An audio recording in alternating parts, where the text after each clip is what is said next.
မင်္ဂလာပါရှင်အမကခွန်မပလပောင်စီးပွားရေးစနစ်တင်နဲ့မိတ်ဆက်ပေးပါမယ်ရှင်ဒီစီးပွားရေးလည်းဆိုရင်အပြင်မှာပေါ့နော်ကိုနေ့စဉ်သုံးပစ္စည်းတွေပဲတော့ဒါစီးပွားရေးမှာပြန်များပေါ့နော်ဒီခွန်မမှာကြတော့ကိုပိုင်အကောက်လေးဖွင့်ပြီးပဲသုံးဝယ်ဆိုင်နေတယ်ကိုပိုင်စီးပွားရေးတစ်ခုစတင်လို့ရတယ်ပေါ့နော်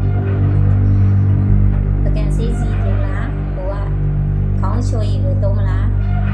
စက်ပြဝယ်သုံးလားကိုတိုက်စက်ပြဝယ်သုံးလားနင်းတိစက်ပြဝယ်သုံးလားခေါင်းချိုရည်ကိုပုံရှိတဲ့ကိုလူတဲ့အခါဘယ်သုံးဝယ်ဆိုင်နေလဲကိုပိုင်စီးပွားရေးစတင်လို့ရနေပြီရှင်မြန်မာနိုင်ငံလူတွေဆိုရင်တောင်သူတွေသမားတွေဆိုရင်ဘိုးသက်စေးတွေဟာရမီစနစ်တွေပေါ့တဘာဝပစ္စည်းအမျိုးစုံတွေလုပ်ထားတဲ့အတွက်ကိုကဘယ်သုံးလိုက်ရုံနဲ့နေမယ်ကိုပိုင်စီးပွားရေးစတင်လို့ရနေတော့ဘယ်နိုင်ငံဆိုလို့ရပါတယ်ရှင်အမတို့အခမဲ့ကောက်ဖို့ပြီးတဲ့အခမဲ့ပြီးလာတဲ့အတွက်ထည့်ပေးပါလိမ့်ရှင်မင်္ဂလာပါရှင်အမကခွန်မပလပောင်စီးပွားရေးစနစ်တင်နဲ့မိတ်ဆက်ပေးပါမယ်ရှင်ဒီစီးပွားရေးလည်းဆိုရင်အပြင်မှာပေါ့နော်ကိုနေ့စဉ်သုံးပစ္စည်းတွေပဲတော့ဒါစီးပွားရေးမှာပြန်များပေါ့နော်ဒီခွန်မမှာကြတော့ကိုပိုင်အကောက်လေးဖွင့်ပြီးပဲသုံးဝယ်ဆိုင်နေတယ်ကိုပိုင်စီးပွားရေးတစ်ခုစတင်လို့ရတယ်ပေါ့နော်ပကံစီစီတင်လားကိုက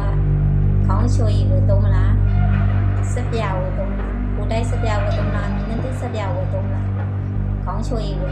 ပုံရှိတဲ့ကိုလူတဲ့အခါဘယ်သုံးဝယ်ဆိုင်နေလဲကိုပိုင်စီးပွားရေးစတင်လို့ရနေပြီရှင်မြန်မာနိုင်ငံလူတွေဆိုရင်တောင်သူတွေသမားတွေဆိုရင်ဘိုးသက်စေးတွေဟာရမီစနစ်တွေပေါ့တဘာဝပစ္စည်းအမျိုးစုံတွေလုပ်ထားတဲ့အတွက်ကိုကဘယ်သုံးလိုက်ရုံနဲ့နေမယ်ကိုပိုင်စီးပွားရေးစတင်လို့ရနေတော့ဘယ်နိုင်ငံဆိုလို့ရပါတယ်ရှင်အမတို့အခမဲ့ကောက်ဖို့ပြီးတဲ့အခမဲ့ပြီးလာတဲ့အတွက်ထည့်ပေးပါလိမ့်ရှင်